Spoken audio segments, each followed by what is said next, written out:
1450 साल पुरानी बात है। एक बूढ़ी खातून है, खैमा लगा हुआ है रेगिस्तान में, दुनिया में कोई नहीं जानता उनको। काम क्या था उस खातून का? आने जाने वालों को कभी दूध बेच देना, कभी खाना खिला देना। उस बूढ़ी औरत के भाग जाग गए, उसके नसीब जाग गए कि उसके खैमे में नबी पाक अलैहिस्सलातु वस्सलाम जलवा फरमा हो गए। हिजरत का सफर है, मदीने शरीफ जाते जाते आका अलैहिस्सलातु वस्सलाम को कुछ खाने पीने की तलब हुई। अब एक खैमा नजर आया, नबी पाक उस खैमे में जाते हैं, वहां खातून मौजूद है। कहा कुछ खाने को है? खातून कहती खाने को कुछ नहीं। नबी पाक अलैहिस्सलातु वस्सलाम ने देखा घर में कुछ खाने पीने को नहीं, एक सूखी सी बकरी खड़ी है, बर्तन सारे खाली। आका ने फरमाया इजाजत दो तो इस बकरी से दूध निकाल लो।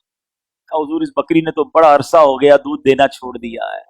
आए हाय, अल्लाह के नबी अलैहिस्सलातु वस्सलाम ने उस बकरी की पीठ पर हाथ फेरा, उसने अपने पैर चौड़े किए, थनों में दूध उतरा और दूध निकलना शुरू हो गया। बर्तन भरना शुरू हुए, एक एक करके सारे घर के बर्तन भर गए। नबी पाक अलैहिस्सलातु वस्सलाम ने भी दूध पिया, हजरत अबू बकर सिद्दीक रज़ियल्लाहु तआला अन्हु ने भी दूध नोश फरमाया। अब जनाब थोड़ी देर के बाद आका तो तशरीफ ले गए। ये थोड़ी देर की मुलाकात थी, तारुफ भी नहीं हो सका। वो खातून नबी पाक अलैहिस्सलातु वस्सलाम का नाम भी ना पूछ सकी। आका तशरीफ ले गए मगर उस खातून को दीवाना बना गए। थोड़ी देर की मुलाकात ने मस्ताना बना दिया। उस खातून का नाम उम्मे माबद रज़ियल्लाहु ताला अन्हा, शौहर का नाम अबू माबद रज़ियल्लाहु ताला अन्हु। अब शौहर आकर कहते हैं, ए उम्मे माबद, घर के हालात बदले बदले लग रहे हैं, बकरी दूध देने लग गई, बर्तन दूध से भरे हैं, खैमे में खुशहाली है, ये क्या हो गया आज हमारे घर को? उम्मे माबद कहती मैं कुछ नहीं जानती, एक मुबारक हस्ती आई थी, उनके कदम लगे, हर तरफ खुशहाली आ गई, कमरे में नूर छा गया है। अबू माबद कहते हैं अच्छा बताओ तो सही वो दिखते कैसे थे?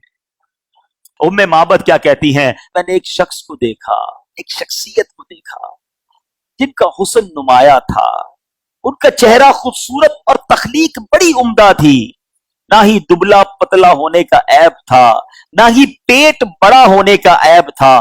उनकी आंखें सियाह और बड़ी बड़ी थी। वफी अशफारी ही वतफुन, कहती पलके लंबी थी। वफी सौती ही सहलुन, उनकी आवाज में गूंज थी, कुदरती एको साउंड था।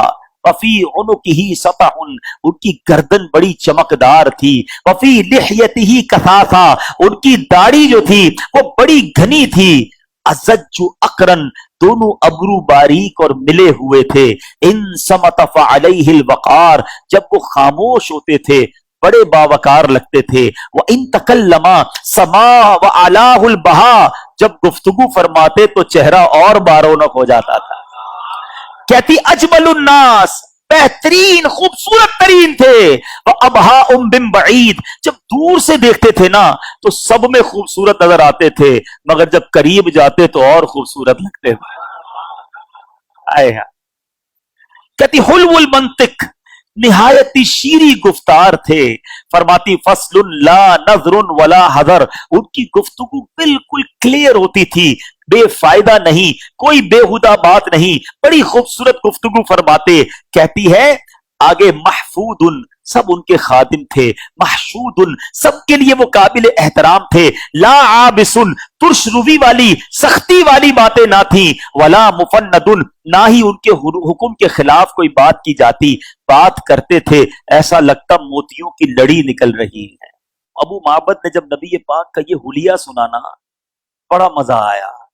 दूसरे दिन काम से आए, कहते ए उम्मे माबद को मुबारक की बातें फिर सुनाओ ना, जरा बताओ ना वो कैसे दिखते थे। हैं? शौहर अपनी बीवी से कह रहा है कि फिर नबी, अच्छा दोनों को नाम नहीं पता, दोनों को ये नहीं पता वो हैं कौन, नाम मुबारक रख दिया।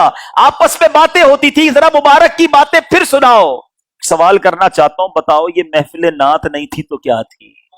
ये मीलाद नहीं था तो क्या था? ये मेरे आका की महफिल हर रोज उस खैमे में सज रही है। थोड़ी देर के लिए आका आए हैं और दीवाना बनाकर चला गए हैं। वो अपनी निगाहों से दीवाना बनाते हैं, जहमत भी नहीं देते मैं खार को पीने की।